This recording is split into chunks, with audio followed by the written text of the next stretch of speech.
Hey, this is your McCowkins from Jefferson Airplane and Hot Tuna, and you are listening to Rock and Roll Archaeology.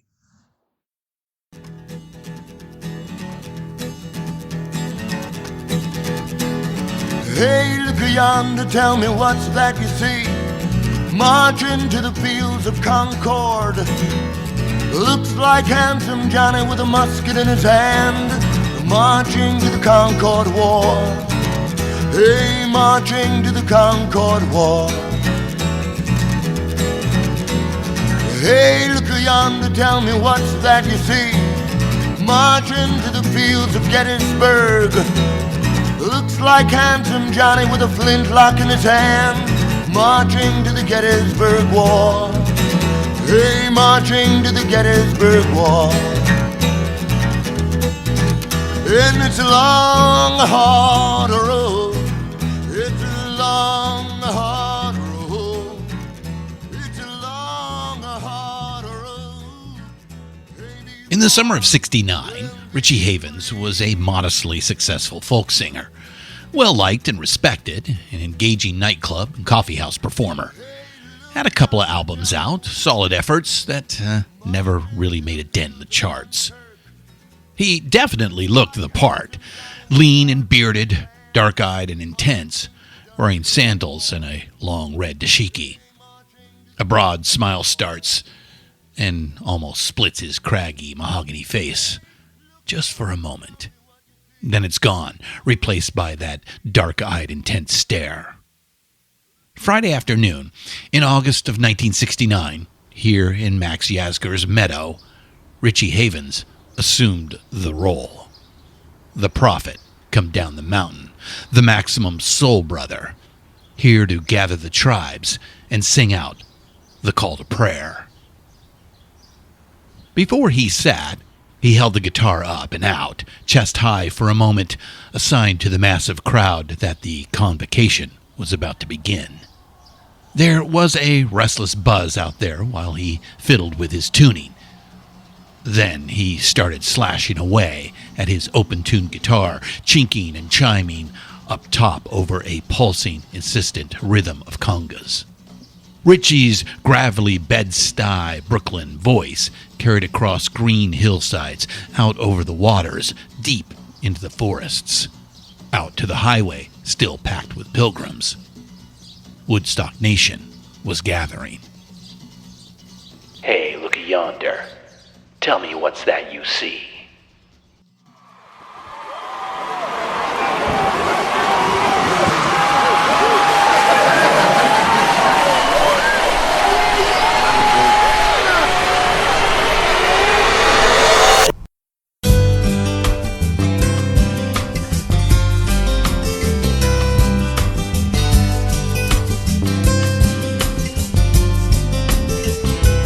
There's a place I can get to.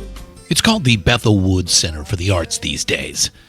Take State Highway 17B, heading west out of Monticello, New York, Mongat Valley, White Lake, Smallwood, and Bethel.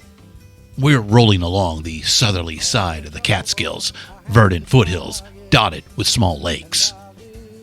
The actual town, called Woodstock, well, that's back a ways, on the other side of the big lake. This is Sullivan County, friend. Are you heading to that big music and arts fair?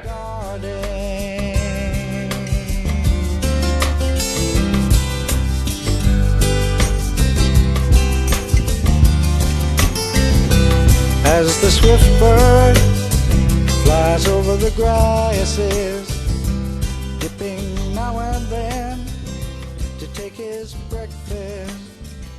Like Richie Havens looked the part of the maximum soul brother, Max Yasgur thoroughly looked his part. It wasn't a role for him, though. Look up square white guy from upstate New York, and there's a picture of Max, pretty much who he was. Good guy, maybe a little stubborn, but in a good way. Stubborn about sticking up for people. 3 weeks ahead of the festival, Max had met with Michael Lang, a bushy-haired hippie, handsome, square-jawed, and intense, with a wide and easy smile. Max Yasgur, self-described conservative Republican, and Michael Lang, fast-talking hippie entrepreneur, well, for some reason, they hit it off. I think he liked the fact that we were doing something we strongly believed in, against tough odds, Lang said decades later. The site, Yasgur's dairy farm, was idyllic and ideal. 600 unfenced acres, where, up until now, only dairy cows roamed. It featured a vast natural amphitheater, a shallow grassy bowl that funneled down towards a level spot, and the stage goes right there. They believed in it, and they backed it up with a certified check for the sum of $75,000. With 3 weeks to go, suddenly the festival was back on.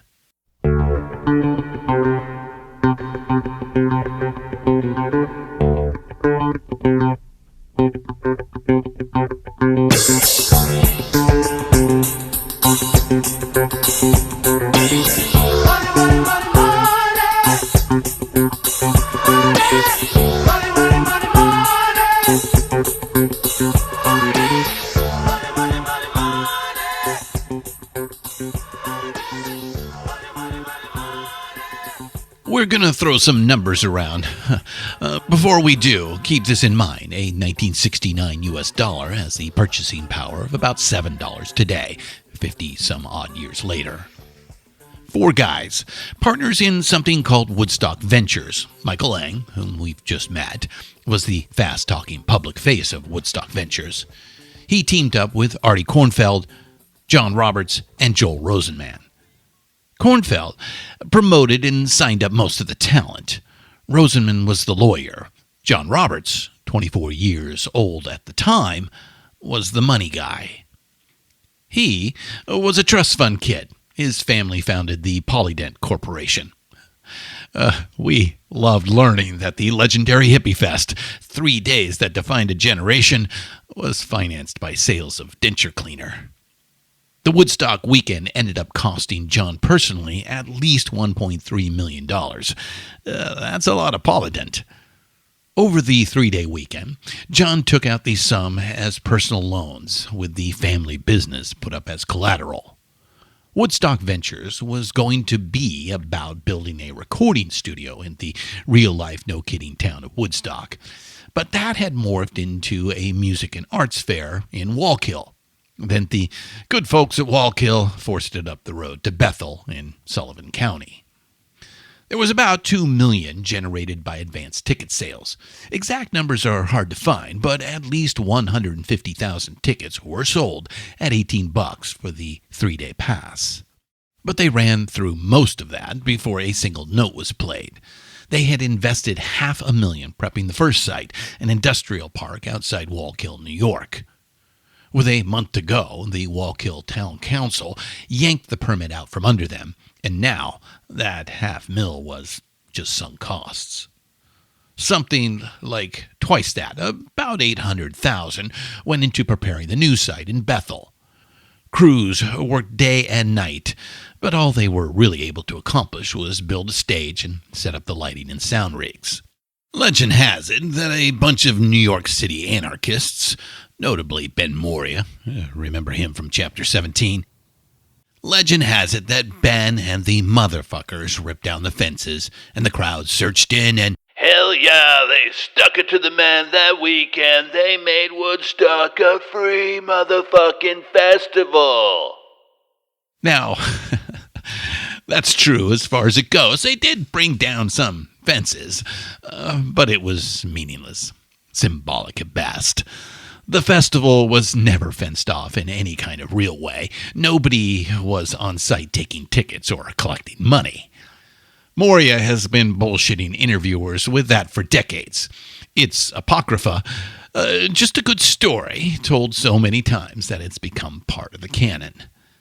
Here's why we know Moria's bullshitting. With less than a week to go, Lang and the rest of the Woodstock Ventures team were confronted with a choice: finish the fence or finish the stage. They didn't have the resources or the people to do both.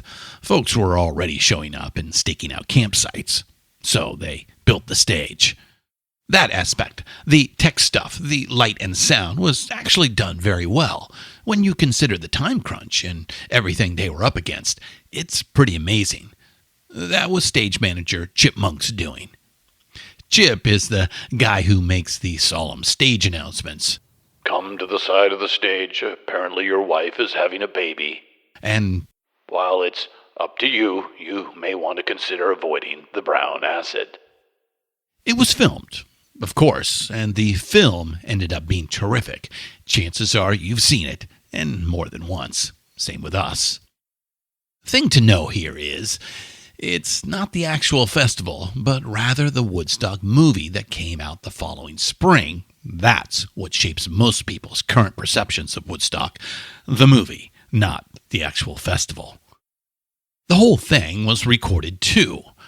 There's about 90 hours of music and stage audio in the Woodstock archives, and most of it is now available to the public in one form or another. The first big get was Creedence Clearwater Revival. CCR was one of the highest-grossing rock acts in the world at that time, and that went a long way towards establishing some cred for Woodstock ventures. Jimmy, Janis, Sly, The Who, The Airplane soon followed. Conspicuous by his absence, Woodstock resident Bob Dylan. But his backing group, the band, was on board, along with a fine lineup of folk singers like Arlo Guthrie, Tim Hardin, and Joan Baez. With an announced lineup like that, yeah, they sold some tickets. But there were costs, and more costs. About $750,000 was spent on talent. 24 different acts, made between $5,000 and $50,000 for the appearance. Most sets were less than an hour long. John Roberts and Woodstock Ventures eventually made it all back, and then some, off the movie and the album. Key word there is eventually. It was the late 70s before all the debts and bills and lawsuits were paid off, and Woodstock Ventures finally showed a profit.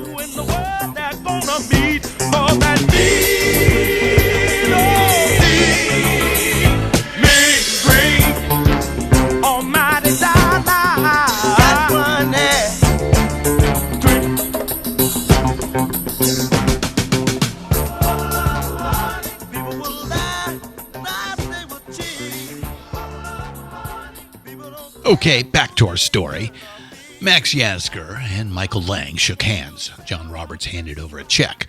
Woodstock would take place not in Woodstock and not in Wallkill, but in Bethel, an entire county removed from the original site. That wasn't the only thing about Woodstock that was, not exactly phony or false, but not exactly true either. There's a saying, the enemy of the truth is not the lie. The enemy of the truth is the myth. And the mythic and the mundane, the sacred and the profane, they all mashed up together in the mud that weekend.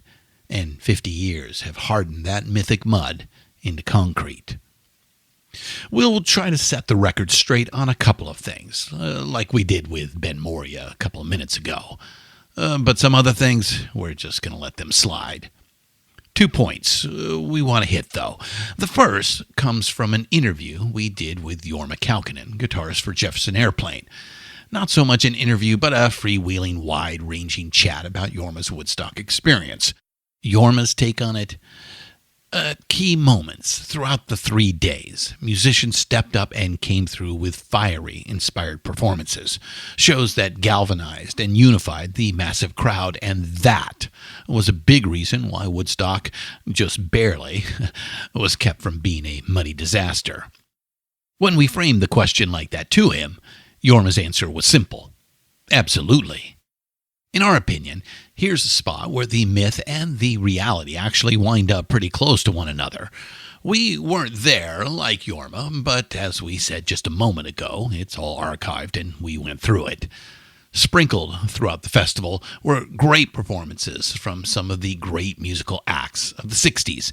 Big stars like The Who, Creedence, and Sly and the Family Stone did what big stars do. They seized the big moment and delivered in a big fucking way.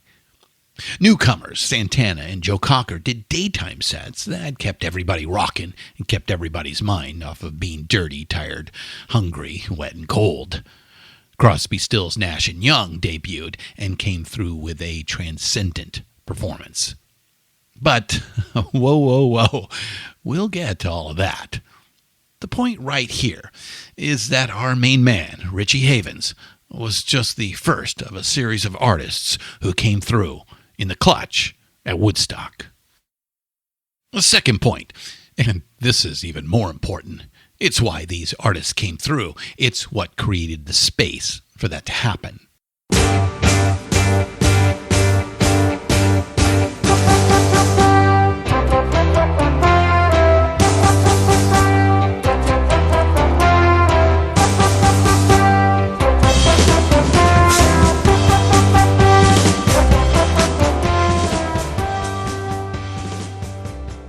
It is personified by someone we're proud to call friend of the podcast. He's a friend indeed to all of humankind, Mr. Hugh Romney of Berkeley, California, the one and only Wavy Gravy. In an act of inspired madness that at first looked just like plain old madness, Woodstock Ventures hired Wavy and about 80 other members of the Hog Farm commune to work the festival. Wavy and the hog farmers brought that do-it-yourself communal digger ethic with them. First thing they did was set up a kitchen. They created a space for drug casualties and freakouts to ride out the bad trip and get well again. They provided security. Not a police force, but a please force. Please don't do that. Please try this instead. When they arrived at JFK, the press asked Wavy what tools the hog farmers intended to use for crowd control and security. Seltzer bottles and cream pies, was the answer. While the bands commanded the stage, the hog farmers were out there with the masses in the mud, creating a space that felt safe, feeding people, keeping things going, sometimes just barely going, but going just the same. It was everything.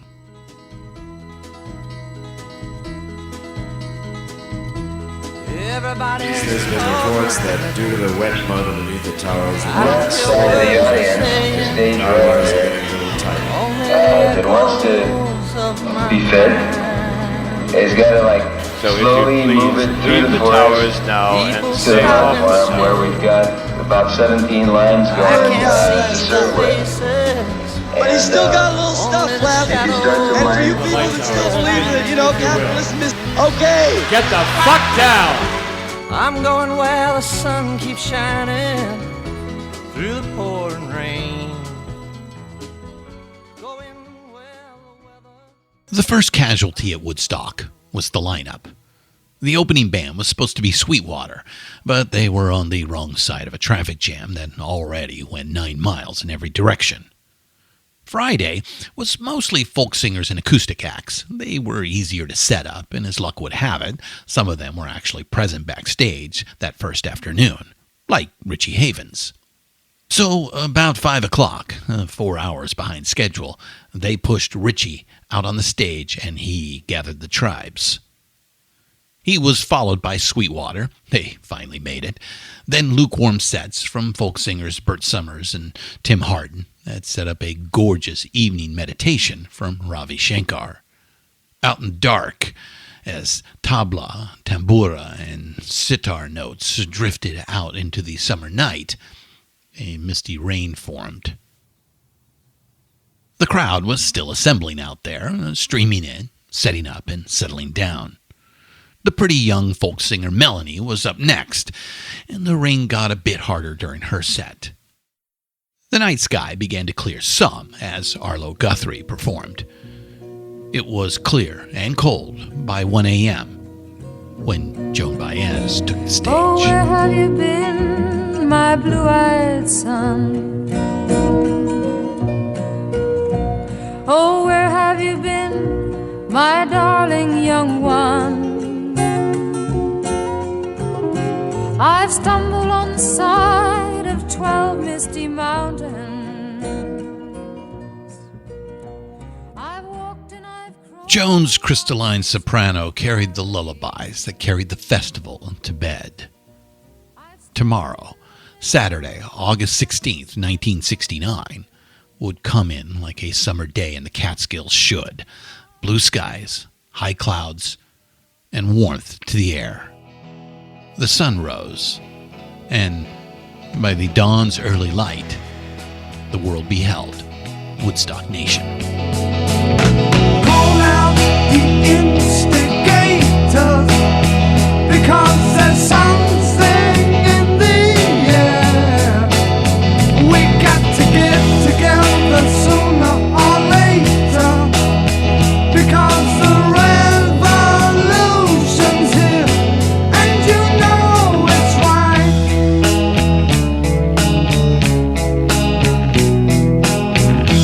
And you know that it's right.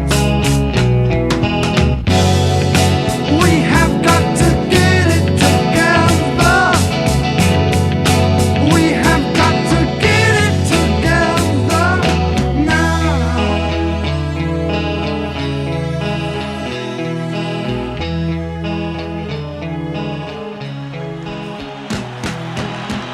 This podcast is intended to be education and commentary. It'll discuss adult themes and may use some coarse language. You want it, young man, and you got it. The hottest band in the land. DIY and House Studios presents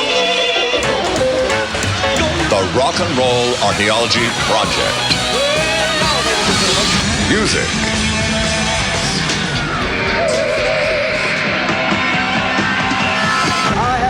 Culture.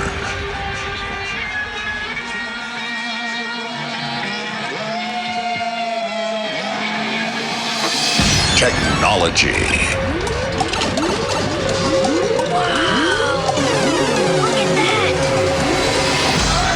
And rock and roll.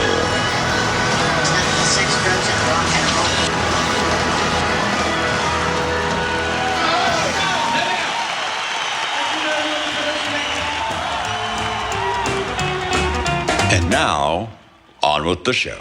Hey, diggers, welcome back to the second half of our 1969 story. Yes, it's been a while, but just know we are doing what we can to get these things out, and sometimes they take longer than they should. Add a worldwide pandemic to the mix, and well, here we are regardless. Finally, yes, I know. I want to share another reason for the delay. We are working with a Hollywood team to turn your RNRA podcast into a television documentary series. Cross your fingers, tell your friends, and hope we get the green light. Also, you may not know, but the RNRA is the first podcast to be presented in full high-res audio. The mothership Pantheon Podcast Network worked with the folks over at the Neil Young Archives to create the world's first HD podcast. If you go to our website, pantheonpodcast.com, you can listen there for free if your device and connection support it. Look in the upper right-hand corner of the player to see if you are achieving full res. If so, enjoy the first podcast ever presented this way. We also want to mention the passing of the voice of rock and roll archaeology, the big booming voice you hear to open our shows. Dennis Gordon has left the building. We wanted to honor him one last time for our intro and outro bumper. Fare thee well, Dennis. Okay, so in episode 18, we began in the Mayfair district of London on a chilly January day where the Beatles played their last gig together. We caught up with the Rolling Stones as they dismissed Brian Jones in favor of Mick Taylor. The Glimmer twins, Mick Jagger and Keith Richards, have matured as songwriters, taken in new influences, and are about to unleash a string of peak Stones albums and hits. Plus, they too get on stage, not on a rooftop for just the cameras, but in front of 300,000 in Hyde Park. And then we decided to take you all to outer space to discuss humanity's greatest adventure so far, while showing how books, film, television, and song went along for the ride and even helped propel the moonshot. Plus, we introduced you to a few up-and-coming artists who will play more prominently in future episodes. If you haven't listened to episode 18, the first part of our story, we suggest you do so before listening to this one. Now, there's your warning. Okay, that gets you up to rocket speed. Are you ready to leave Earth orbit? On to the second half of the year. Let's get into it. This is episode 19, 1969, part 2. What goes up must come down. Spinning wheel, got to go round. Talking about your troubles, it's a crying sin. Ride a painted pony, let the spinning wheel spin. You got no money and you got no home. Spinning wheel, all alone. Talking about your troubles and you never learn. Ride a painted pony, let the spinning What goes up must come down. Less than a month before the Woodstock gathering, Neil Armstrong and Buzz Aldrin went up, went spinning round, and came back down. They witnessed Earthrise, the first two humans to do that while standing on another celestial body. They looked back on a world riven by war and strife, being ruined by commerce run amok, where ancient hatred still festered, where fear and prejudice still held sway in far too many places. But they had a wide view now, and all the grubby, granular details were no longer visible. They were above all of that. It also can be said, these two astronauts, further from home than anyone has ever been, looked back on a world united. A realization of Marshall McLuhan's global village, an interconnected, instantaneous world. Going up and coming back down, divided and united. The best of times and the worst of times, like that Dickens guy said.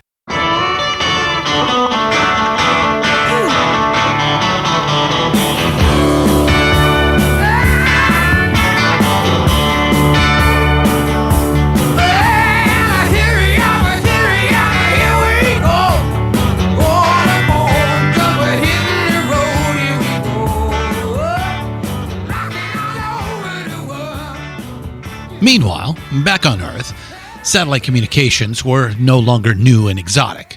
Commercial television and radio made common use of the technology along with civilian aviation and ships at sea.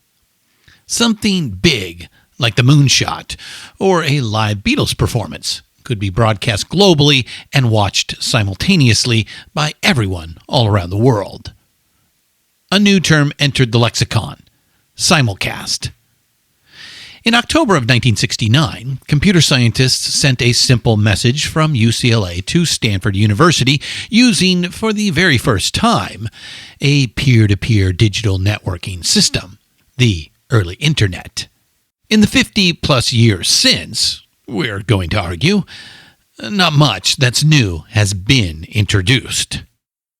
That's not to say that all the improvements since then haven't been incredible. Computers are way smaller and much faster. There's lots more satellites up there, lots more microwave repeaters down here.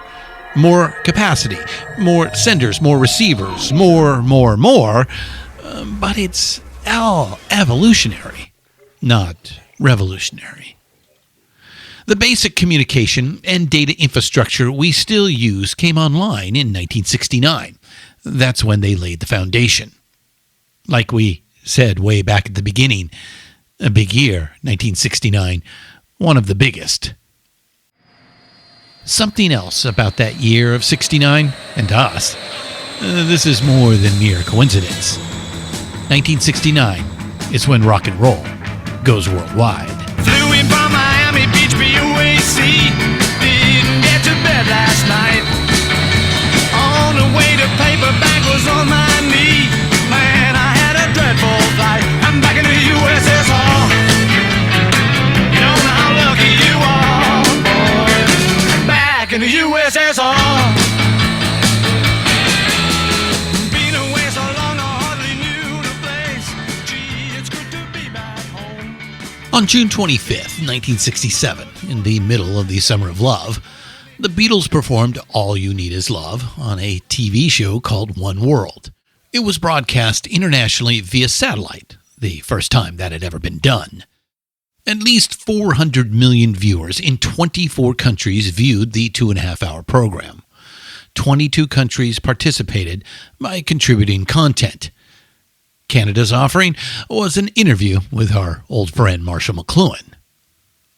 The Soviet Union and some of the Eastern European countries were going to participate, but they pulled out a week before to protest the West's response to the 1967 Seven Days War between Israel and several Arab countries. So the kids in Moscow, Prague, and Warsaw didn't get to see it. Didn't matter. Just a year later, summer of 1968, the Beatles were famous behind the Iron Curtain like they were in the rest of the world. So much so that Paul McCartney wrote Back in the USSR as a sly wink-wink acknowledgement to those Beatle fans in the former Soviet Union. By 1969, there was no longer any doubt. Rock and roll was a worldwide phenomenon. Maybe they didn't come barging in the front door like they did in New York City, but the Beatles had invaded the communist world too. And they brought all those other rockers right in behind them. Now, it was not easy being a rocker in Budapest or Warsaw or Kiev. You couldn't take your rubles down to the local state-owned store and buy the latest Beatles record. You had to go underground. And by underground, we don't mean the downtown indie record store staffed by music snobs who insult your taste while they take your money. We mean you had to go to the criminal underground, the black market. We admire the gutsy ingenuity these kids showed. They risked being ostracized, fired, kicked out of their school, evicted from their homes, even thrown in prison, just to get their hands on a copy of Beggar's Banquet or James Brown live at the Apollo. Rock behind the Iron Curtain will come up again, and we're really glad to start this story arc right here. It's a good one, and is going to be really important in a few years. We'll get there, but the big point we want to make right here in 1969, for the first time, we can look all around the world and find rock and roll, and not just in the English-speaking countries.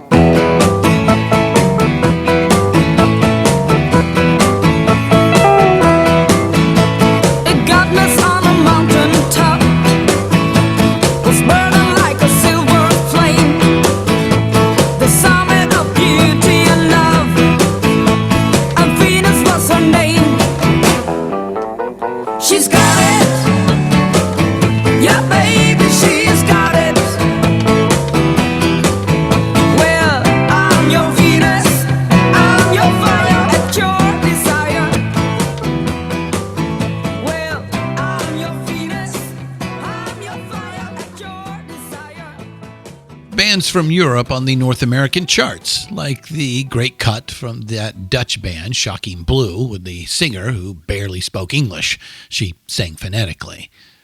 Carlos Santana from Jalisco, Mexico, by way of Tijuana, by way of the Fillmore West in San Francisco, had his coming out party at Woodstock that summer. In the Caribbean, something good was simmering to a boil, a spicy gumbo of Delta blues and New Orleans jazz and West African rhythms.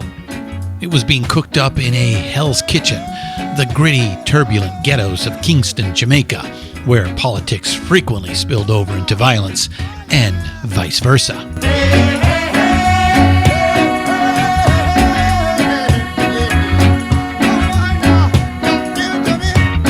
I want you to believe every word I say. I want you to believe everything I do. I say music is what I've got, baby, and I gotta find some way to make it. Music is what I've got, baby. I want you to come on and shake it, shake it, shake it, shake it.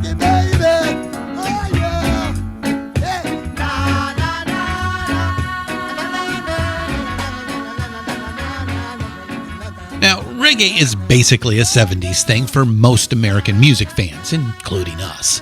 Ska, rocksteady, and reggae were already bubbling along in Jamaica and had been for some years. By '69, forward-looking musicians and fans in the UK were already hip to reggae, and some American composers, like Paul Simon, had picked up on it too. So, this is just a drive-by today, a quick introduction, the rise of reggae and world beat and their influence on mainstream rock. That's something we will dig into in future chapters. It's going to be airy, man, and get ready to lively up yourself. Once again, we'll get there. Point we want to make. Rock is all around the world now, and that tipping point, if you will, does its tipping in 1969. So, are we surprised that perhaps the most memorable weekend in all of rock history takes place that summer? Back to upstate New York we go. Time to go live.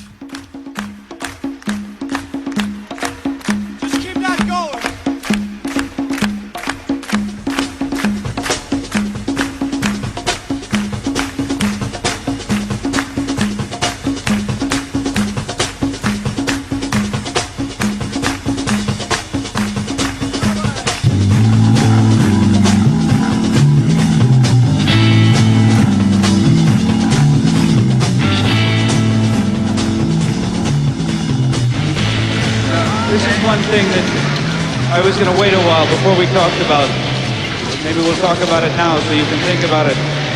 It's a free concert from now on.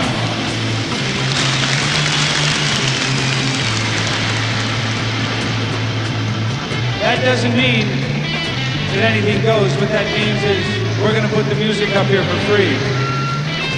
What it means is that the people who are backing this thing, who put up the money for it, are going to take a bit of a bath. A big bath. That's no height, that's true. They're going to get hurt. But what it means is that these people have it in their heads that your welfare is a hell of a lot more important, and the music is, than $1. Something to know about the Woodstock film from 1970. It's all out of sequence. It's a jumble. A superbly edited jumble. The film won an Academy Award for Best Documentary, and it was also nominated for a Best Editing Oscar, a rare accomplishment for a documentary. It is nicely paced, a great piece of film entertainment, and it is also wildly inaccurate. Richie Havens goes first, and Jimi Hendrix goes last, and that's about it. The rest of the sequencing is all over the place. Today, we provide an antithesis. To the best of our ability, using a bunch of sources, we're going to call off the Woodstock roster from Saturday afternoon on through to Monday morning in chronological order. We skipped Quill and we skipped Country Joe McDonald's impromptu set on Saturday afternoon. We went straight to Santana for no good reason. We just wanted to play that scorching version of Soul Sacrifice. But from here on out, it's all in order, and it's all from the Woodstock recordings. Some of the recordings are edited. The most notable one is that epic Jimi Hendrix Star-Spangled Banner / Purple Haze medley at the end. Turns out that's a splice job. Some of the Woodstock recordings were sweetened after the fact with overdubs. That's a real common practice with quote-unquote live albums, by the way. But as close as we can get, we're going to do it in order and play what was played. Carlos Santana, at that time a young musical prodigy, barely out of his teens, was high as a kite when he took the stage. But he led his band through a ferocious Saturday afternoon set. Hundreds of thousands got up off their asses and on their feet, dancing and grooving. Rock and Roll 101, you get their asses moving and their hearts and minds will follow. The question then becomes, where do they end up? Ladies and gentlemen, please welcome with us, John Sebastian.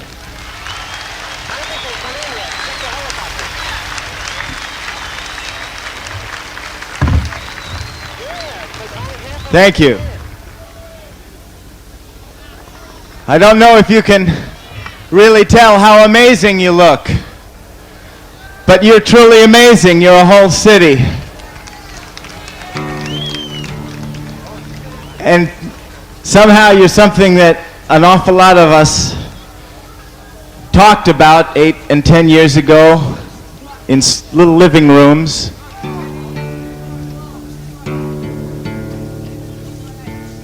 I have a song for you. In a hilarious 2014 post, the blogger Ira Booker wrote, John Sebastian's performance at Woodstock may be the moment when America attained maximum hippiedom. For better or worse. John provided sweet stoner confusion to occupy the attention of an equally baked audience that lasted about 20 minutes while the roadies prepared the stage for the blues rock outfit, the Keith Hartley Band. Their short, punchy set was followed by the Incredible String Band. The Incredibles didn't go over all that great. Not their fault. They just didn't fit into Saturday's lineup of heavy rock outfits. They were squeezed in to do a Saturday makeup set after being stuck in traffic all day Friday. The crowd was massive now. Folks had been streaming in all day. By the time Can Heat resumed the boogie at about 7:30 p.m., Woodstock Nation was nearly 500,000 strong.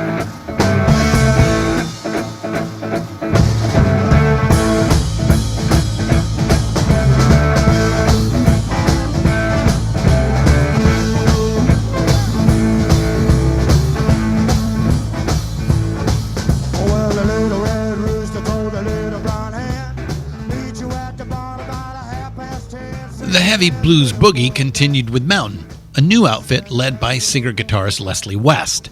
Gibson Les Paul plugged into Marshall Stax. It worked then, and it still works today. So then, the Grateful Dead took the stage at a great moment, 10 p.m. on Saturday night, in front of a massive, revved-up crowd.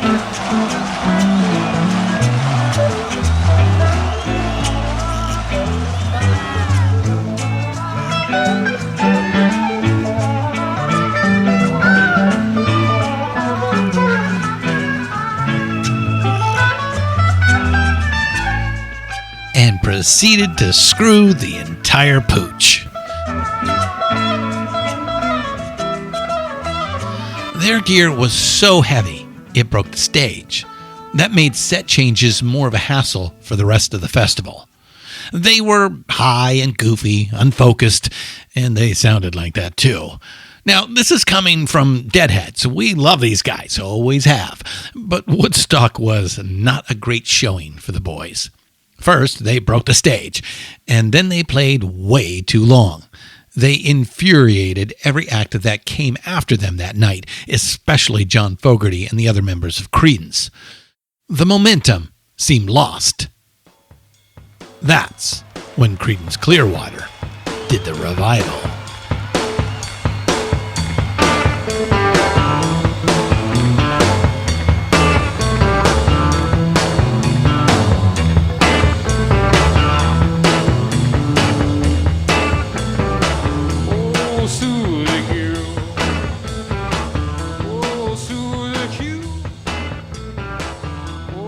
From midnight, straight through to the morning light.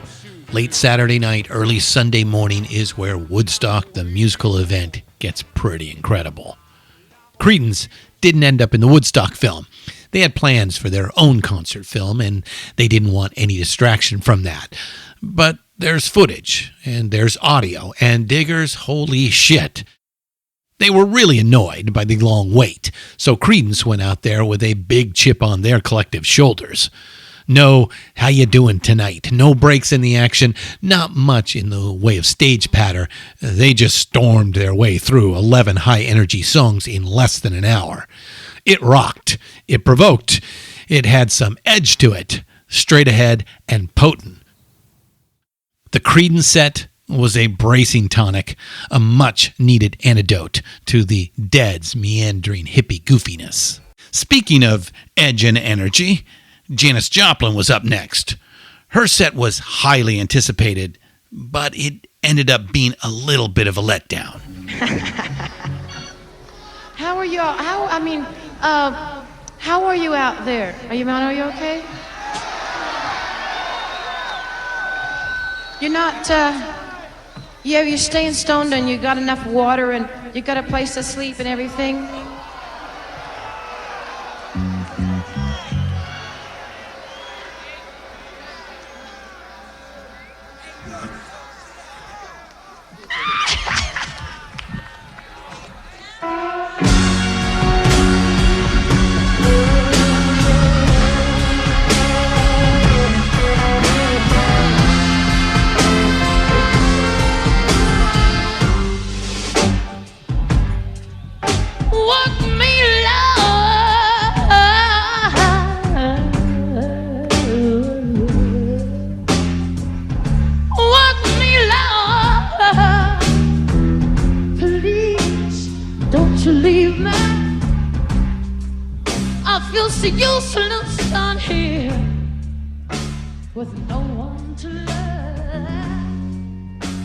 Janice was gacked on smack, and she was working with the new band, the Cosmic Blues Band, and they were off a bit, not well rehearsed.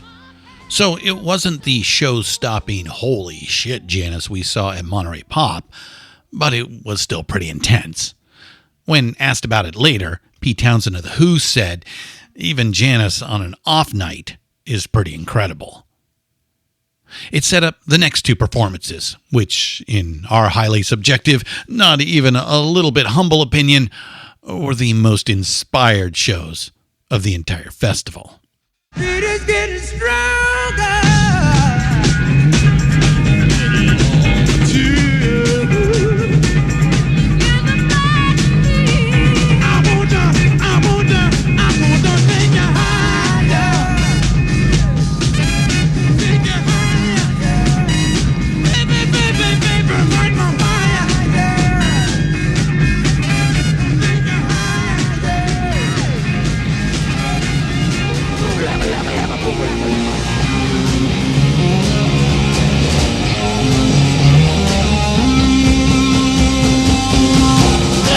To you, I get music. Listen to, I get keep following you. I climb the mountain, I get excitement at your feet.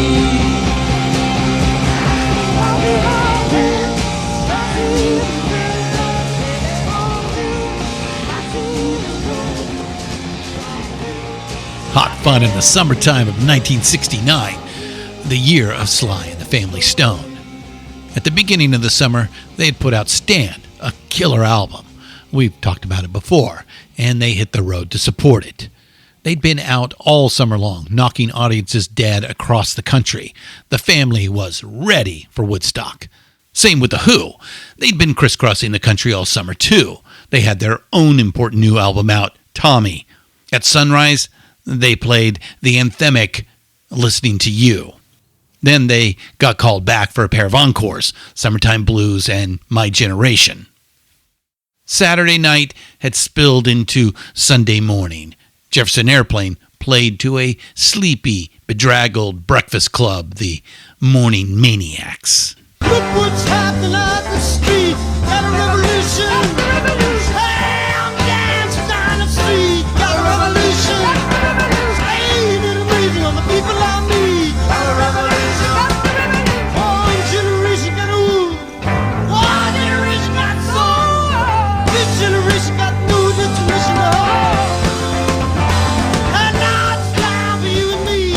Got a revolution. Come on now, march to the Good morning. I'm a farmer. I don't know. What we have in mind is breakfast in bed for 400,000. I don't know how to speak to 20 people at one time, let alone a crowd like this. Now, it's not going to be steak and eggs or anything. But I think you people have proven something to the world. But it's going to be good food, and we're going to get it to you. Not only to town of Bethel or Sullivan County or New York State, you've proven something to the world. It's not just a hog farm either. This is the largest group of people ever assembled in one place. It's like the old High Mountain family and the pranksters and everybody else that has volunteered and put in their time into the free kitchens. In fact, it's everybody. We're all feeding each other. We have had no idea that there would be this size group. And because of that, you've had quite a few inconveniences as far as water and food and so forth. Your producers have done a mammoth job to see that you're taken care of. They enjoy a vote of thanks. We must be in heaven, man. But above that, the important thing that you've proven to the world is that 500,000 kids, and I call you kids because I have children older than you are, 500,000 young people can get together and have 3 days of fun and music and have nothing but fun and music. And I God bless you for it.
What would you do if I sang out of tune?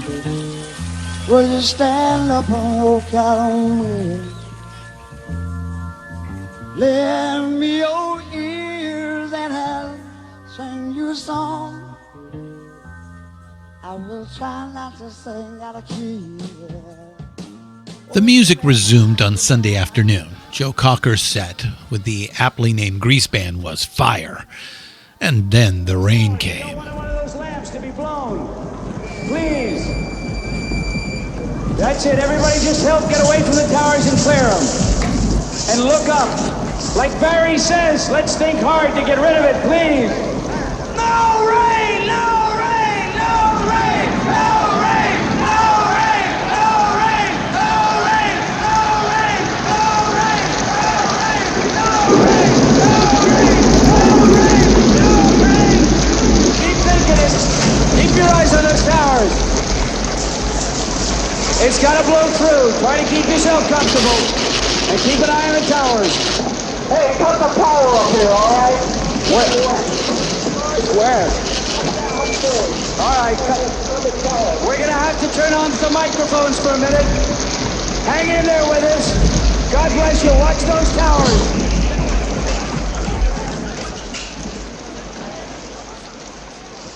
It lasted about an hour, and it was another hour before the music resumed.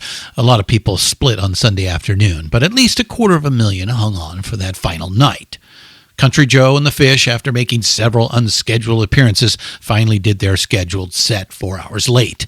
Then Alvin Lee, and 10 years after, brought the goods with a memorable set. This is a thing called I'm Going Home by Helicopter.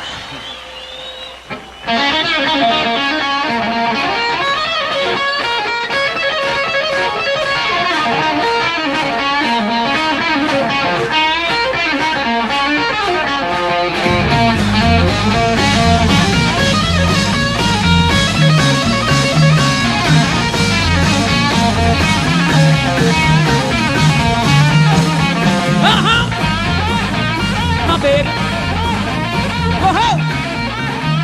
My baby, go home. My baby, baby, I'm going home. Baby, I'm going home. Let me In later years, Robbie Robertson and the rest of the guys in the band said they felt like they played well at Woodstock, but they were sandwiched in between a couple of high-energy acts. The band's set was only politely received, a little anticlimactic considering they were one of the headliners going in. All right, up next, Johnny Winter.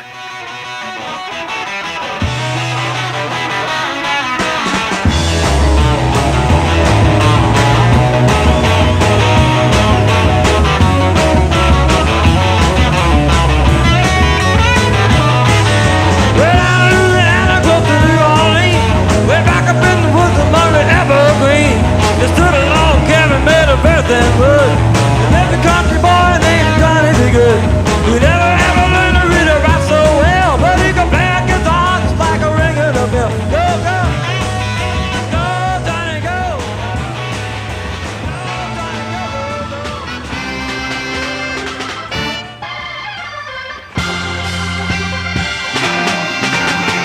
Do yourself a favor, wake up to your mind. Life is what you make it. You see, but still you're blind. Get yourself together. Get before you take. You'll find out the hard way. Soon they're gonna break. Hey, hey, hey, look at it. Smiling faces, going places. And if they bust you, you just keep on smiling through and through. Johnny was followed by Blood, Sweat, and Tears. We love these guys. We think they're one of the great acts of the late 60s / early 70s. But like Creedence, Blood, Sweat, and Tears had plans for their own concert film, and the cameras didn't even roll for most of their Woodstock set. Too bad. Now, at last, we have made it to the closing hours of the festival, where we go from the sublime to the ridiculous, and all the way back around again to the epic, to the definitional.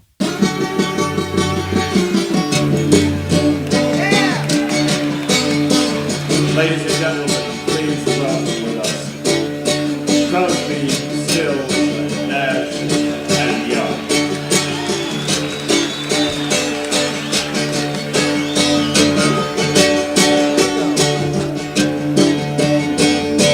It's getting to the point where I'm no fun anymore. I'm sorry. Sometimes it hurts so badly I must cry out loud. I'm lonely. I am yours. You are mine. You are what you are. You make it hard. A little less bottom end on the guitar, please. The CSN and why, except they didn't show why, the CSNY performance in the Woodstock film is maybe the best moment of the whole movie. The camera stays put, showing Stephen Stills in the foreground, leading David Crosby and Graham Nash through a spare, unadorned version of Sweet Judy Blue Eyes. In the film, they split up the view. They zoom in and zoom out, but they don't change position. They keep the camera right there. The feel is quiet and still. It wasn't planned that way. Neil Young, being Neil Young, stubbornly insisted on not being filmed. You want to film the other guys? Fine. Don't point that thing at me. So the whole time, the camera operators stayed put. They didn't roam. They kept Crosby, Stills, and Nash in frame while keeping Neil Young out. Even when Neil wasn't on stage, like during Sweet Judy Blue Eyes, they just kept it right there. So, by happy accident, they came up with cinematography that perfectly served the song. An outdoor performance at a massive festival, but it feels close and intimate. Did the crowd at Woodstock experience CSN and Y like that? Unlikely. Again, even as we try to break free from it and tell the story a bit differently, the fact is, the Woodstock movie shapes our perceptions. While the sun came up, the Paul Butterfield Blues Band played the Love March. Okay, hip, 2, 3, 4. Hip, 2, 3, 4.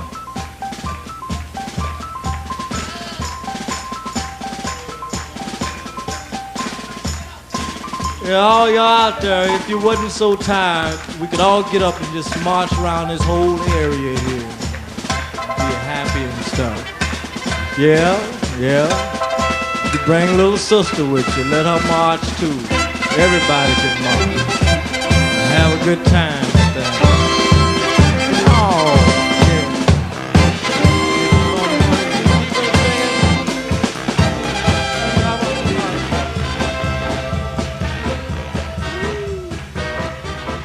I said march on along, thinking it's time to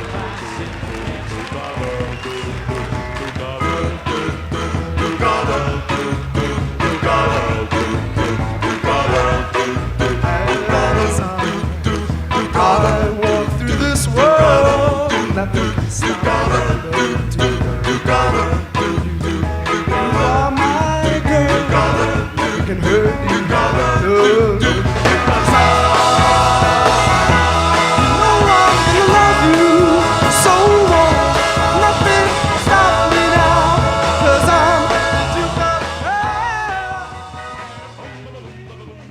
Oh, yes. I'm the Duke of Earl. Monday morning with Sha Na Na. Put that in your coffee. Two things about these guys. First, their show was great. It was high energy.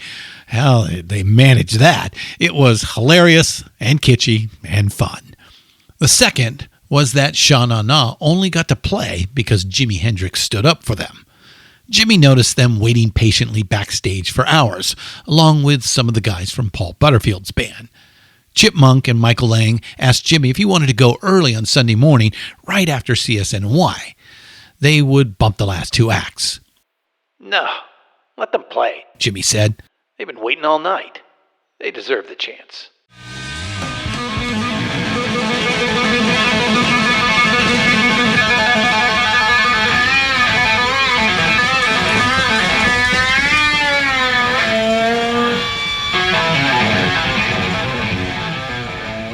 It was the only concert Jimmy ever played in the morning. Maybe 30,000 remained to see it.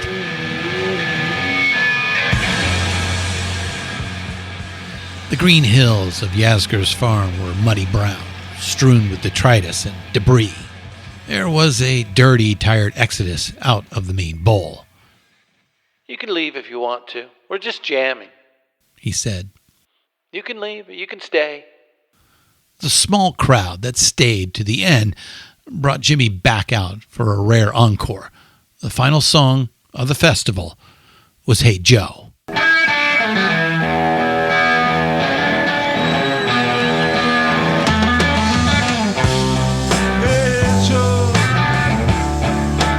Where you going now? You got to go ahead.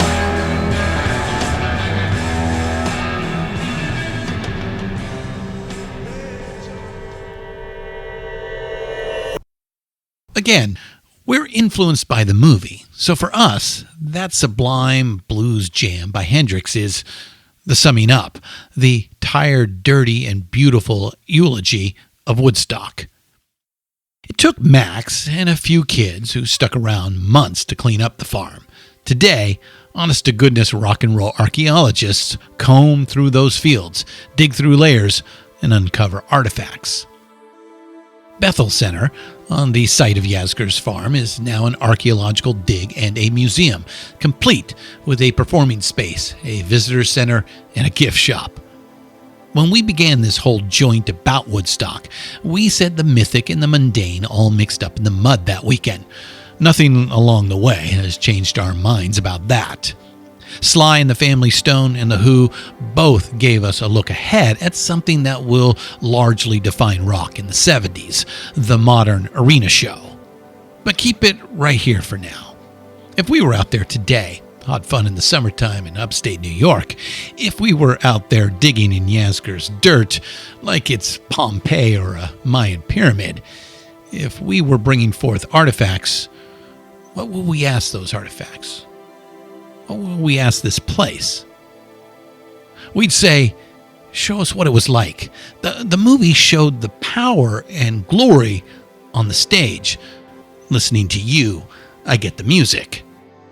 It also showed the crowd, along with squalor and misery that was only a few clicks away from what you'd see in a refugee camp. Right behind you, I see the millions. We'd ask them, how the hell did you manage to keep it from going completely fucking sideways? It could have been really bad. That question, by the way, is a tough one, and we will ask it again with a slightly different emphasis in a little bit. I get opinions from you. I get the story. We gave you part of the answer. The hog farm and Wavy Gravy saved the day. Long live Wavy Gravy, an American original, a love revolutionary. And there were musical acts that definitely stepped up and met the moment. And yes, Thunderclap Newman, there was something in the air. A spirit of cooperation and grace. Max said it. Peace and music and nothing but peace and music. That spirit was at Monterey in '67. Briefly in Haight-Ashbury that summer. It flickered in different spots around the world in '68 and '69, and it showed up at Woodstock, where it might have struggled, but it managed to stay lit for 3 days, like a candle in the rain.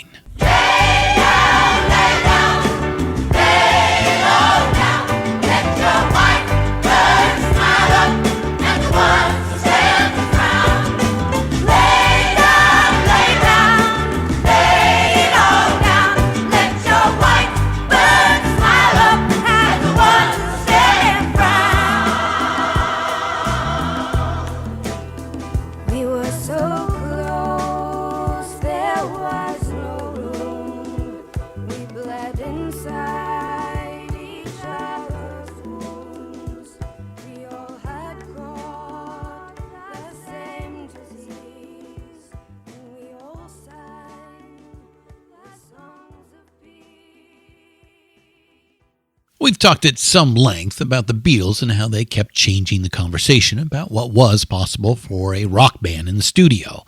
Revolver, Sgt. Pepper, Abbey Road. We've also talked about the commercial demands of a music career. Most of us mere mortals have to walk a certain line between edgy creativity and putting out a product that might actually sell. From the beginning and all the way through to their breakup, the Beatles didn't just cross over that line, they obliterated it. There was no line for them. They just went ahead and excelled at both. Their best albums, Revolver, Pepper, Abbey Road, cheerfully and confidently succeed as both art and commerce. Very few acts pull that off. All this is to set up what was remarkable about the Rolling Stones. In the fall of '69, as the Beatles drifted towards dissolution, the Stones snatched away the crown. And what did it for them was their live performances, especially in America. The Beatles redefined rock albums in the late '60s. As the decade closes out, the Rolling Stones will redefine rock concerts. And for second-generation rockers, for the '70s and '80s kids, the rock concert experience is what pulled us in. That was rock and roll. That was the Rolling Stones' contribution. They redefined and reinvented the rock concert, changed the conversation about what was possible. And this is David Shumway from his 2014 book, Rockstar. The Beatles' celebrity was, almost from the start, their subject as well as their object, and they approached it and managed it with a Warholian consciousness. They managed their music in the same way and became concert dropouts. By contrast, the Stones were primal and natural performers, whose music seemed to thrive, even to exist, in contact with the audience. Early on, the Stones identified themselves in terms of the Beatles. They were the anti-Beatles. It wasn't really deliberate, and they were actually on very friendly terms with the Beatles. We saw back in Chapter 12, the Beatles helped the Stones get discovered and signed and provided them with one of their first hits. It just kind of worked out that way. It was good hype, a way to get noticed. At the suggestion of their manager, Andrew Loog Oldham, the Stones wore the black hat. 2 years of lurid headlines as they fought their drug cases in London courtrooms only served to cement that image. So being the bad boys was fine. It worked. It was even true to some extent. But the Stones were still defining themselves in terms of another. In '69, the Stones forged their own identity at last. They put out a great studio album at the end of the year, Let It Bleed. As great as that album is, it was on stage where they earned the moniker the world's greatest rock and roll band that year. It started in L.A.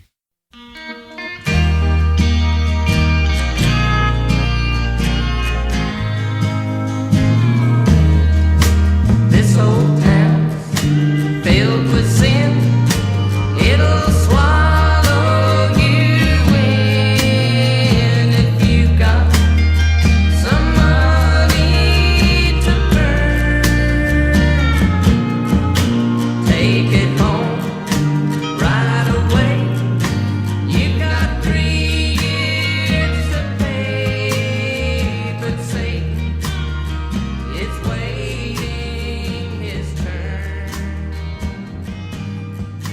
This old earthquake. Late summer of 1969, newly minted Stones tour manager Sam Cutler got a short-term lease on Stephen Stills' mansion in Laurel Canyon. Mick and Keith held court there, along with Mick Taylor. They wanted to keep an eye on the youngster, and Keith's new bestie, Graham Parsons. In keeping with a practice they'd established over the last couple of albums, the Stones recorded basic tracks for Let It Bleed at Olympic Studios in London. Then Mick, Keith, and producer Jimmy Miller would add overdubs and mix down at a studio in Hollywood. Once Let It Bleed was finalized, the Rolling Stones started rehearsing for their first tour of America since early 1966.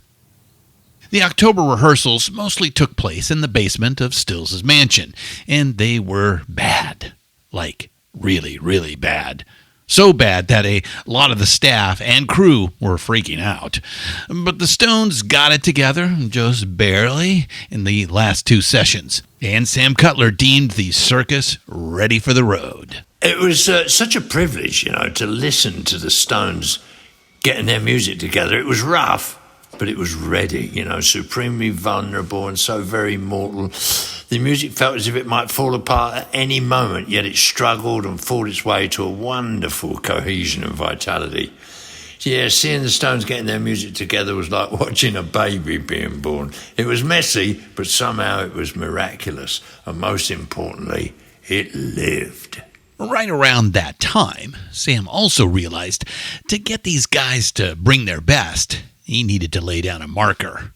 So, at the warm-up show at Colorado State University on November 7th, 1969, Sam introduced them. Seems to be ready. Are you ready? For the next band. We're sorry for the delay. Is everybody ready? Well, I've done The biggest West band to Coast, visit they've done New all York sorts of in other a places in long time. America. The biggest Now band they're in in New New York. York. The first time in 3 years. The Rolling Stones. The Rolling Stones. The greatest rock and roll band in the world, the Rolling Stones.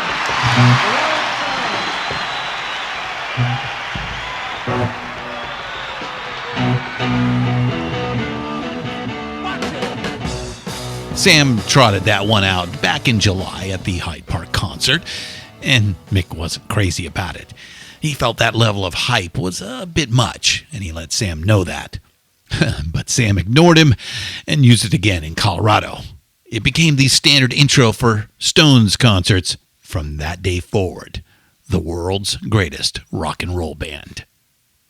Like the Beatles, they benefited tremendously from being in the right place at the right time. On their 1969 tour, the Stones took full advantage of new developments in live sound, stage lighting, promotion, and ticket sales, travel and logistics, and so on. It was only a month. Compared to the corporate-sponsored Leviathan tours the Stones and other top rock acts would embark on in the decades to come, Stone 69 was a thrown-together seat-of-your-pants operation, kind of like when you compare Woodstock to a modern-day festival. But it worked.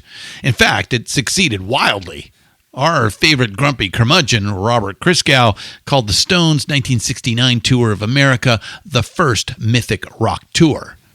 Other observant writers and critics have made similar declarations.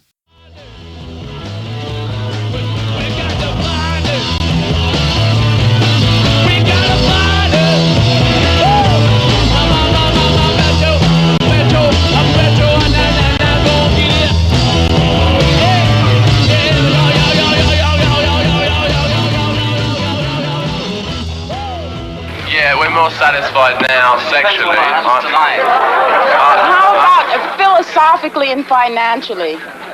Financially dissatisfied, sexually satisfied, philosophically trying. From Stephen Davis's book, God's Almost Dead. October 27th, 1969, the Rolling Stones held a press conference at the Beverly Wilshire Hotel to announce their tour schedule and to counter attacks in the press.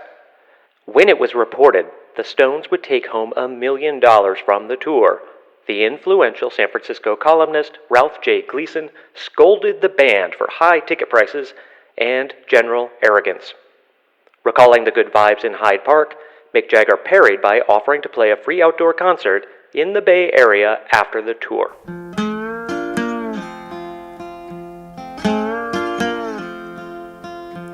Hey, babe, what's in your eyes? I saw them flashing like airplane lights. You fill my cup, babe, that's for sure. Must come back for a little more. You got my heart, you got my soul. There's a lot of natural beauty in California. Yosemite in the High Sierra, Big Sur in the Lost Coast, Joshua Tree in Death Valley. We California natives are justifiably proud of our many wild, beautiful places. Altamont Pass is not among these places. It's the path of Highway 580, a noisy concrete ribbon through scrubby brown hills. The 580 connects the Bay Area with the Central Valley of California. The nearest town of any size is Tracy, a bedroom community that barely existed in early December of 1969. Even if you've never set foot in California, you've probably seen images of the Altamont Pass wind farm. It was built in the early 1980s, and they've expanded it a bunch since then. It really is the only noteworthy thing about Altamont. It's a good place to put some windmills. Throughout the year, especially in the dark winter months, a hard, cruel wind blows steadily through the pass.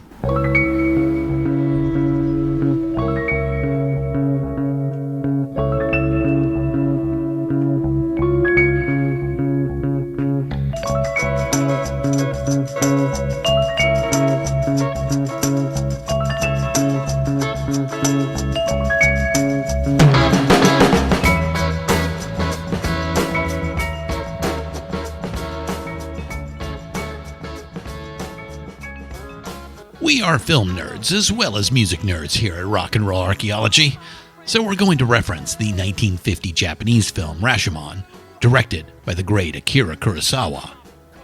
Rashomon is a commentary on how people perceive and remember things. In the movie, everyone sees the same event, the violent death of a samurai, and afterwards, everyone recalls it differently. And all of them are telling the truth. Their truth. Because we don't see things the way they are. We see things the way we are. In this time, in the winter of 1969, no windmills, and not very many people lived here either. But in the days leading up to December 6th, young people from near and far are converging on this unremarkable patch of dirt as cold winds whip through Altamont Pass. As the night falls and the wind kicks up, we have a story to tell that is best described as an American Rashomon.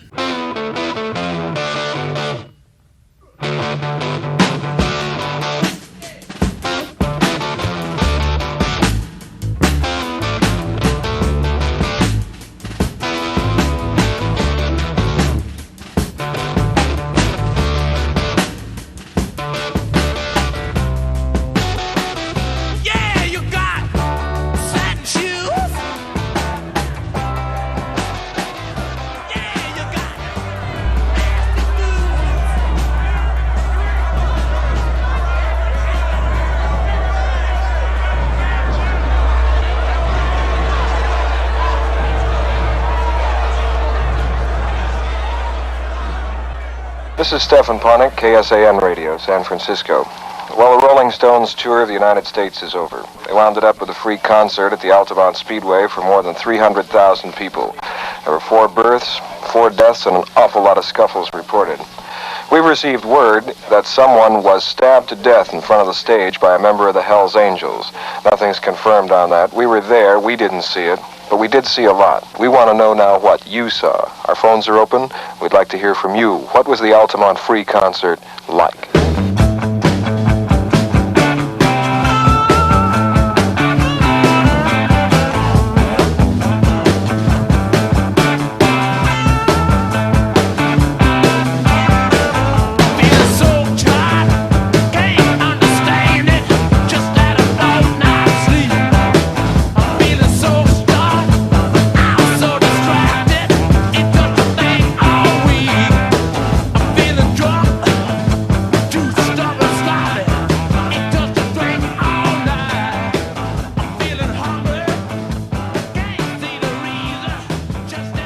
Woodstock had been the long-deferred festival of life. So said not only Time and Newsweek, but world-weary friends who felt the new society of mourning, 500,000 strong, stoned and happy on that muddy farm north of New York City.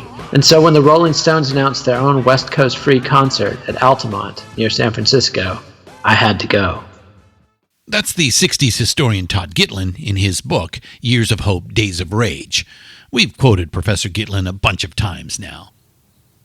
Augustus Owsley Stanley, the Bear, LSD cook extraordinaire, sound man for the Grateful Dead. The Bear was there too.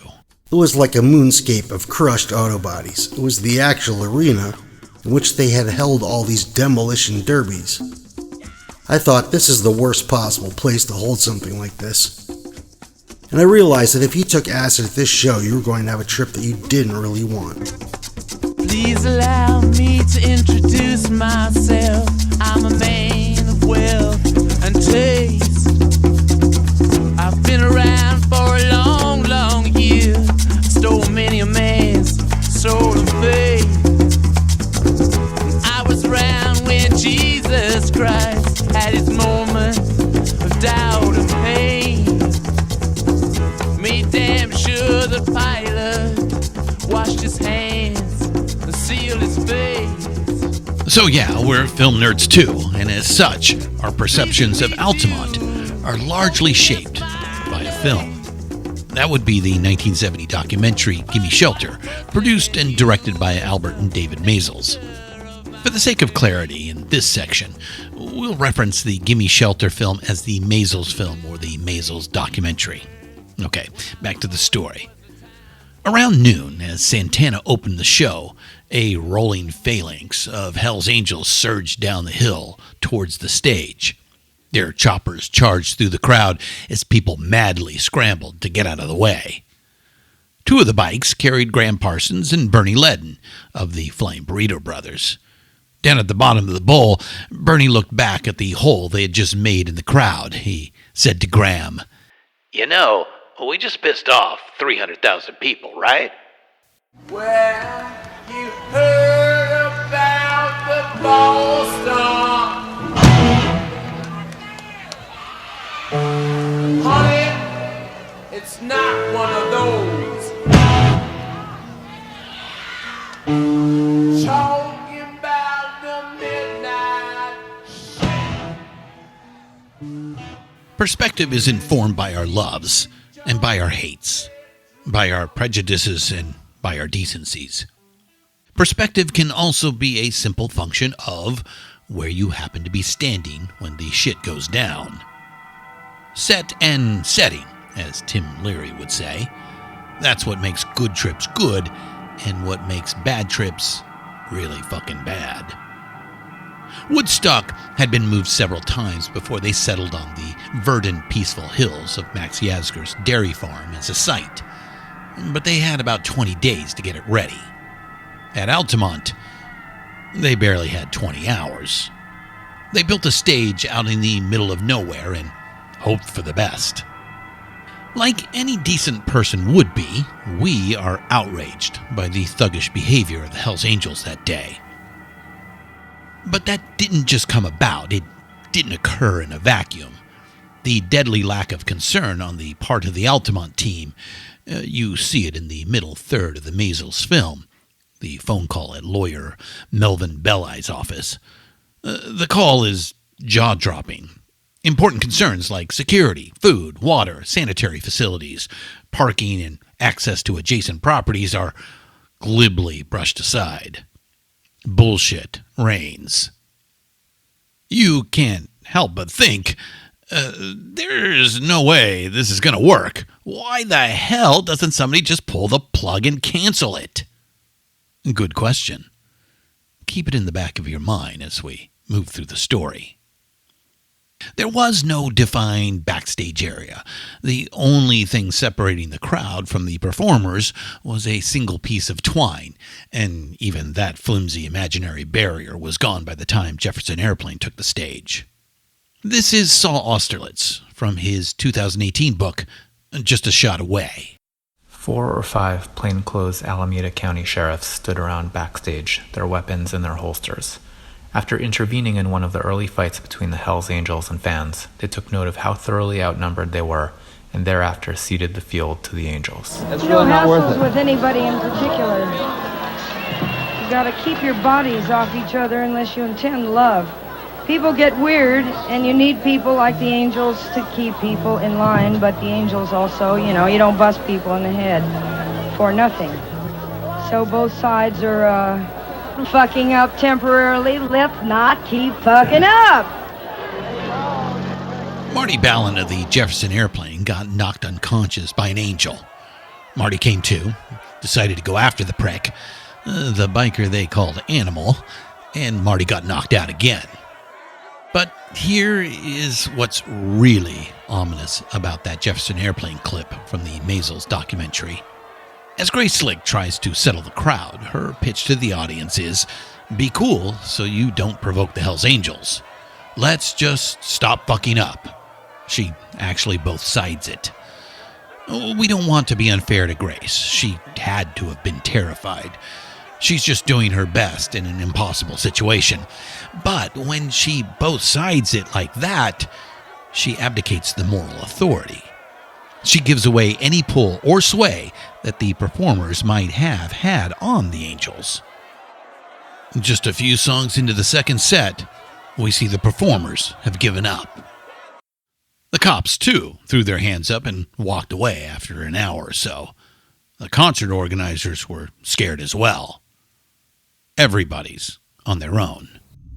The only unity at Altamont was among the Angels. Any kind of attack or perceived slight against any one of the Angels is an attack on all of them. Where we go one, we go all. If you got too close to one of the Angels or somehow pissed one of them off, they'd clock you with a motorcycle chain or a sawed-off pool cue. Every song, a couple more kids would go down hard and get gang stomped. All through the day, the hellish wheel kept turning. The one respite came in the early afternoon during the Flying Burrito Brothers set. The Burritos' lazy, loping country rock with Graham Parsons' easy southern charm got people to chill out, sit back, and listen. But the Burrito set just slowed things down a little. As soon as they were done, it was back to the mayhem. The casual brutality dished out by the Angels sent new waves of panic rippling back through the crowd. Let's have a party and let's have a good time. Flying Burrito Brothers.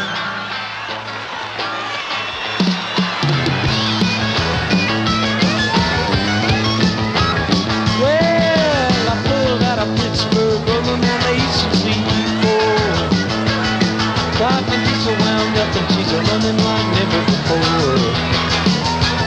There's a speed trap ahead, alright, but I don't see a cop inside. 6 days on the road and I'm gonna make it home tonight. I got 10 forward gears and a Georgia O to drive. I'm taking little white pills and my eyes are full. Miss Pamela had seen enough. Teetering on my platforms, I defiantly stuck out my thumb, determined to escape the boorish Angels thugging around like bossy cops. I heard the Stones had hired them for protection. Why? Wasn't this event supposed to have the spirit of Woodstock's peace and love vibe? That quote is from our good friend and podcasting comrade, Miss Pamela Des Barres. Miss Pamela, among other things, wrote a great memoir chronicling those times called I'm With the Band. Buy it and read it if you want to be cool. Around the same time, Wavy Gravy and the Hog Farm crew decided they'd seen enough too, and they started packing up. As we left Woodstock, we asked, how did they manage to keep it together? What kept the festival from turning into an utter disaster? Well, Wavy did, along with his crew, of course. The hog farmers spread some social lubricant, if you will. They took care of people and encouraged people to take care of each other. None of that to be found at Altamont. Just Hell's Angels throwing sand in the gears and sending kids to the hospital. I don't know whose back's that strong. Maybe find out before too long. One way or another. One way or another. One way or another. This story's got to end.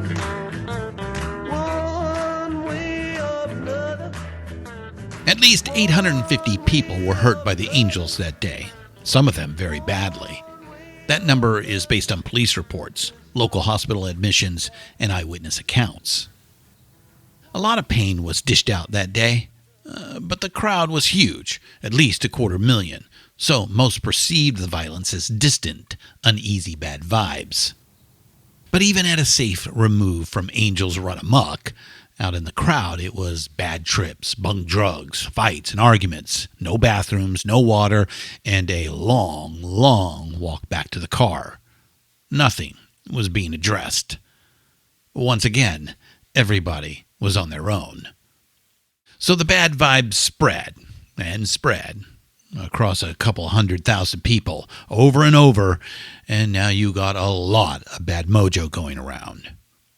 The stage was low. The hill was steep. The music kept getting interrupted. The Grateful Dead canceled at the last minute. Cold and pitch dark out at just 5 o'clock in the afternoon. As night fell, a lot of people, at least half the crowd, just said, "Fuck this," like Miss Pamela did, and left early. The rest decided to dig in and get what they came for. You've put yourself through it. You packed into a car and drove hundreds of miles, then hiked in for hours. Fuck it. Get what you came for, the Rolling Stones in concert, for free, under the California stars. 2 hours after nightfall, the Stones took the stage in a blast of harsh light. As the Rolling Stones, who played well that night, despite everything, started churning through the early part of the set, some of these diehard fans, pissed off, tired of watching their friends get hurt, started challenging the Hells Angels more directly. For the first time all day, the Angels were pressed back. Some of them took hits, got knocked down. A bike caught on fire. In the Maisels film, in between songs, you can hear crowd members taunting and cursing them. The Angels regrouped and responded to this challenge to their supremacy with a whole new level of savagery. They just went after anybody, dealing out terror and injury at random. This is the part of the Maisels film where the Stones stop playing and you hear Mick Jagger sounding small and helpless, pleading with the crowd.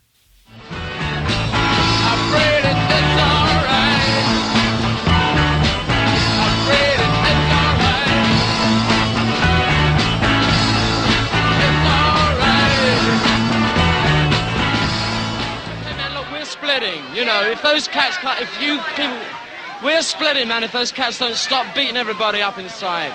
I want them out of the way, man. I don't like unity. That guy's got a gun out there and he's shooting at Did you see what was happening there?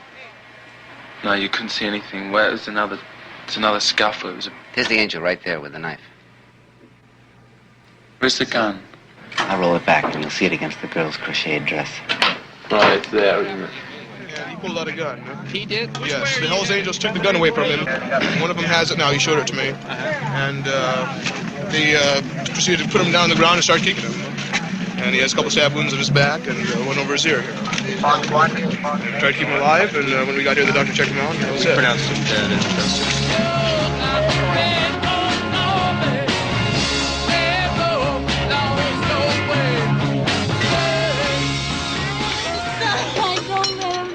He won't die. No, they're gonna do everything in their power. But he can't hear his heart. No, don't worry about it. Don't worry about it. I'm gonna put him in this whirly bird and they're gonna I have to go with him. 18 years of age, Meredith Hunter, a black kid from Oakland, was at Altamont with his white girlfriend, Patty. They came together to hear white guys from London play music drawn from the well of sorrow that is the black American experience. He went by Murdoch, a street name for a wannabe street hustler. He was an okay kid, not exactly most likely to succeed, but there was no meanness or darkness in Murdoch. He had a criminal record, but it was small-time stuff. Just one more lost, lonely teenager. Murdoch was one of those diehards out in the crowd. He'd stuck it out, put up with it, and he wanted down front. He wanted to see the Stones. Down there, near the stage, you needed protection. That much was obvious. So he headed back to his car, got the long-barreled .22 out of the trunk. Murdoch stuck it in his coat side and waded back into the crowd. Patty followed in his wake, trying in vain to talk some sense into him. Down there in the hellish maelstrom that swirled in front of that low postage stamp of a stage, Murdoch made a terrible, deadly mistake. He was angry and scared and tweaked on meth so hard he was grinding his teeth. And he pulled a gun in a crowd. Not just any crowd, but a crowd of Hell's Angels. A volatile crew under any circumstances, who were now being pressed hard by the crowd, scolded and berated from the stage, and as a consequence, were even more reactionary and violent than usual. It's about 2 seconds of film. That 2 seconds was enough to get Alan Pissarro, the Hells Angel who stabbed Murdoch to death, acquitted of murder charges. The jury found it was in self-defense. And it was very arguably self-defense, at least at first. With terrifying speed, like we said, less than 2 seconds, Pissarro took Murdoch down. Then, with deliberate, brutal efficiency, the rest of the Angels proceeded to stomp the poor kid, finishing him off. But it was just piling on. The knife wounds from the initial attack were more than enough to kill him. In his testimony, the physician who attended Murdoch put it this way: even if the stabbing had occurred in an operating room with a staff standing by, they still wouldn't have been able to save him. Pissarro and Murdoch never should have been there in the first place. A long chain of negligence and bad decisions got them to that point. Oh, there's plenty of blame to go around. Much of it has to fall on the organizers of the concert, the loose collective of business hippies in the Grateful Dead's orbit who set this thing up and hired the Angels to serve as security. From the Rolling Stone magazine article, published January 1970. Altamont was the product of diabolical egotism, hype, ineptitude, money manipulation, and at base, a fundamental lack of concern for humanity. In our view, the Stones held up their end. They didn't cut and run. Through terror and violence, they stepped up and did what they came to do. They played, and they played well. It wasn't enough to say poor Murdoch, but it very arguably kept things from being even worse.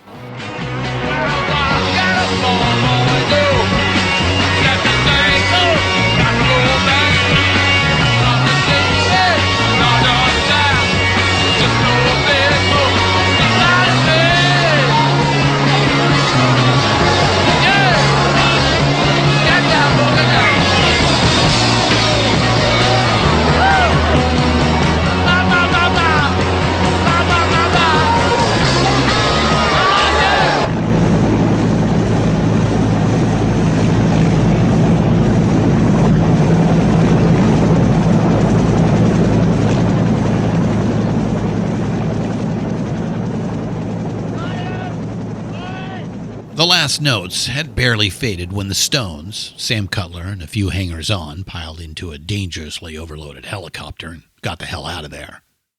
Back at Altamont Speedway, some of the Angels started a bonfire and continued to party.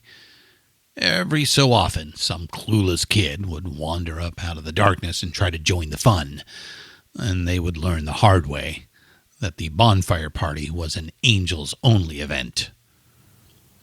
All throughout the night, as they tore down and packed up, the roadies and stagehands could hear the cries of pain and fear.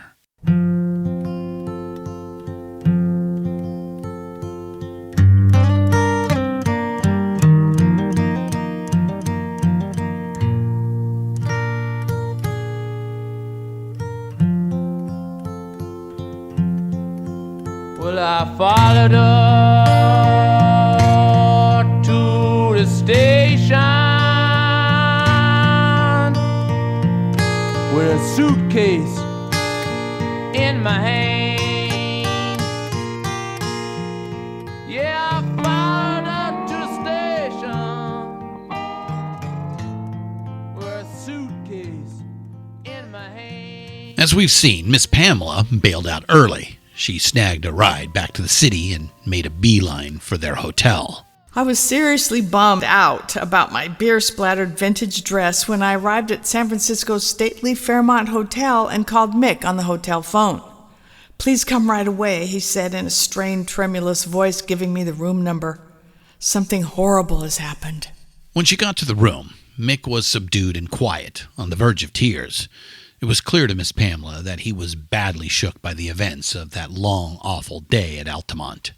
Sam Cutler had a brief, tense exchange with Mick Jagger.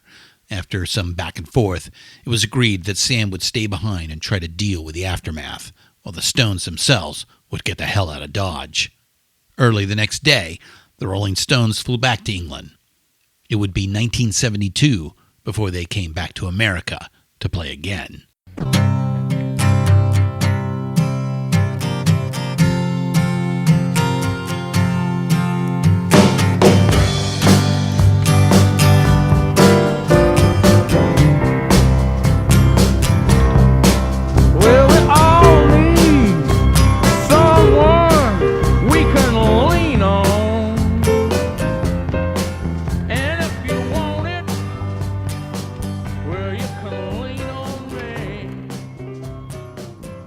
There's a tag out there that gets used a lot.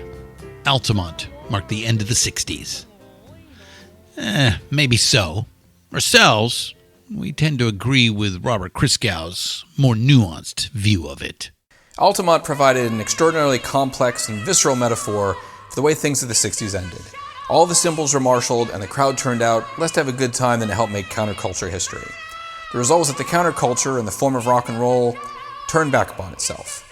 No one knew how to deal with the spectacle that, from the moment it began, contradicted every assumption on which it had been based, producing violence instead of fraternity, selfishness instead of generosity, ugliness instead of beauty, a bad trip instead of a high.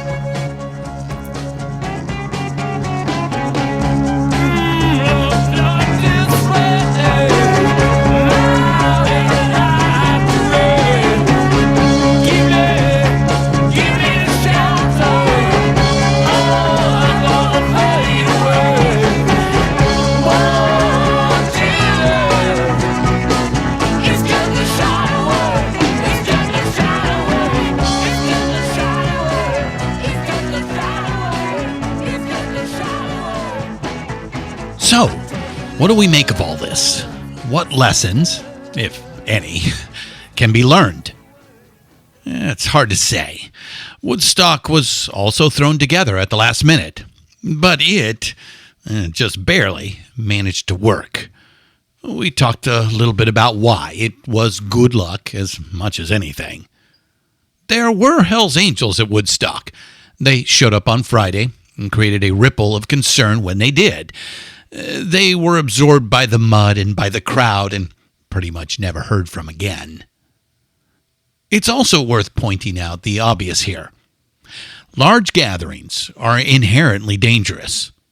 Earlier that very same year, a car went out of control at a drag race in Covington, Georgia, and killed 11 spectators, 5 of them children. It was widely covered, but few, if any, proclaimed it the end of drag racing. We are quite certain our friends in the UK and Europe have some appalling stories to tell about violence and fatalities at soccer matches over the years. But timing is everything. And Altamont was in December, so it's the last chapter in the story of rock music in that year of '69. And as writers like Saul Austerlitz, Robert Christgau, and Joel Selvin, and the Rolling Stone staff, and others have pointed out, it was an outlier. It was antithetical. The thrill is gone. The thrill is gone away. The thrill is gone, baby. The thrill is gone away. We started with the Beatles on the rooftop and went from there, with a few side trips to a splendid sunny day with the Rolling Stones in London's Hyde Park, Men on the Moon, and the muddy marathon of Woodstock. These events, and more importantly, the massive worldwide media coverage they received, these events seemed to communicate that maybe something else was possible. Maybe humanity didn't have to keep racing towards oblivion. Perhaps a better world was drawing near. But in dark December, with just days left to go in the year, the tragedy at Altamont snapped everyone back to hard reality.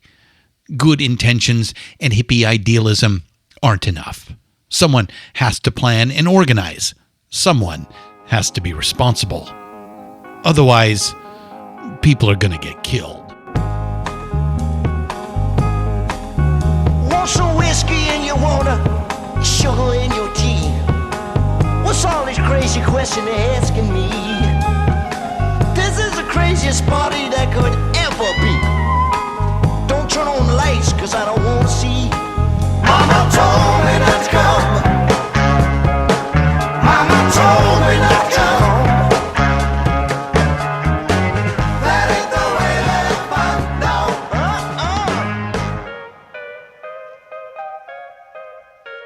It is of more than passing interest to us that all of these events are highly mediated. Our perceptions of them are shaped not by experience, but by re-experience, by recreation. We were fortunate enough in the making of this long, sprawling 2-part chapter to find and interview some primary sources. People who were actually there. Ken Mansfield of Apple Records, Rolling Stones tour manager Sam Cutler, Wavy Gravy, Jorma Kaukonen of Jefferson Airplane, and of course the lovely and very astute and observant Miss Pamela Des Barres. But for the most part, like everybody else, we fall back on the mediated reality. Books, internet archives, and most of all, TV and films. The Let It Be film, the Woodstock documentary, the Maysles film Gimme Shelter, and other sources you can find in the show notes. We said way back at the beginning, in Chapter 2, that rock and roll and television grew up together, that they are intertwined, and it's hard to tell where one ends and the other begins. Here at the end of 1969, we are 15 years down the road from Bill Haley in the movies and Elvis on television. In that time, the visual media, film and television, have carried rock and roll all around the world and brought it back home again. Woodstock and Altamont are burned into memory in large part because they were widely covered in the media, and there were important, impactful documentaries made about those events. In recent years, since 2010, new accounts have been published and aired.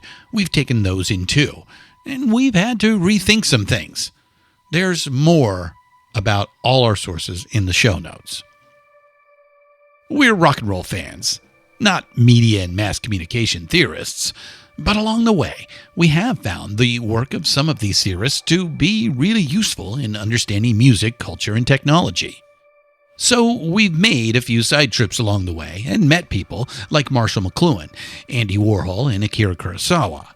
And we've parsed some of the ideas they put out in the world. We'll restate the point Kurosawa made so brilliantly in Rashomon. People see what they want to see. People seek the account that reinforces their view. The story that props up their prejudices, or the story that speaks to their decencies. For those of us who look for hope, the Woodstock myth, codified in film, shows us how shared hardship can inspire cooperation and provide breakfast in bed for 400,000. Altamont is the dark reverse image of the Woodstock experience, showing us how shared hardship can inspire a cold shoulder and take us, with terrifying speed, down the hill into a maelstrom of violence and even death. Like Robert Christgau said, these are visceral and powerful metaphors. Back in earlier chapters, specifically Chapter 9 and Chapter 15, we said that when it comes to discussing the 1960s, conventional storytelling is just not adequate to the task. This is especially true of 1969, with its mad kaleidoscopic rush of events.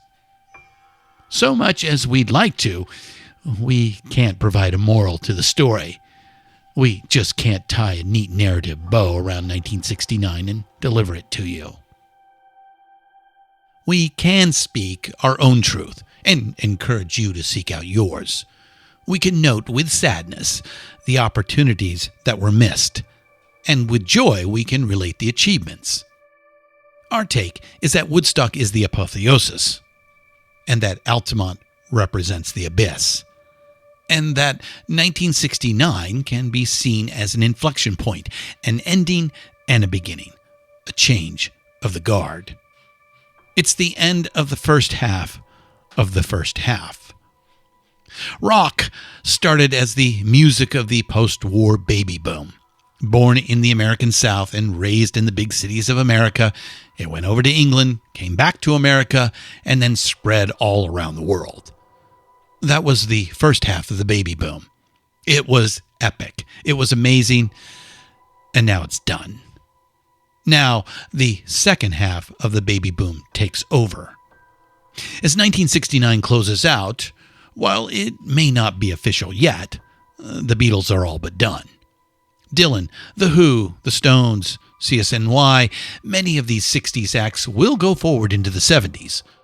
But within a few short years, they're going to be seen mainly as elders, pioneers, important and influential, revered even, but with their best work behind them.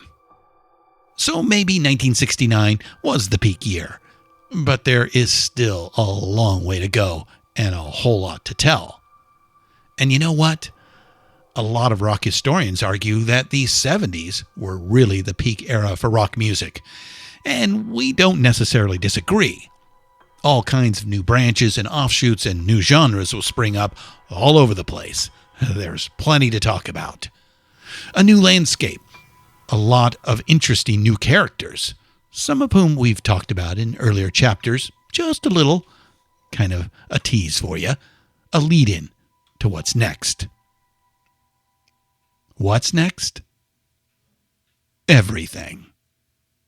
The rock landscape is vast now. It takes in the whole world. We're on an expedition to as many of these new lands as we can get to. We're excited about the possibilities, but also feeling a little unmoored, like the old ties have been cut. Feeling like a stranger in a strange land. Well, I don't exactly know what's going on in the world today. I don't know what there is to say about the way the people are treating each other, but not like brothers. Lead us, take us far away from ecology with mythology and astrology. It's got some words to say about the way we live today. Why can't we learn to love each other and try to learn a new face to the whole worldwide human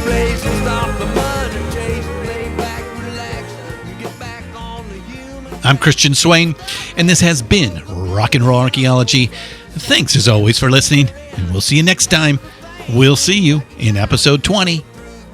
Keep up the rockin'. Won't you sing it, children? Won't you come on and sing it, children? Whoa, sing it one more time, I didn't hear you.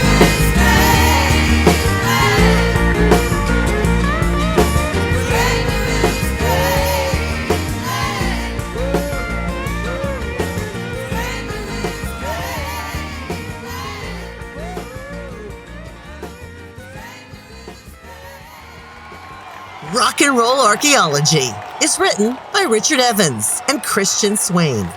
Produced and hosted by Christian Swain.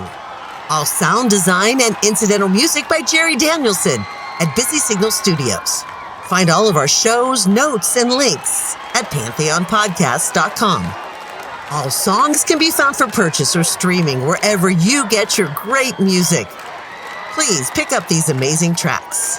Contact us on social at Pantheon Podcasts on Facebook and Instagram. Tweet us at Pantheon Pods.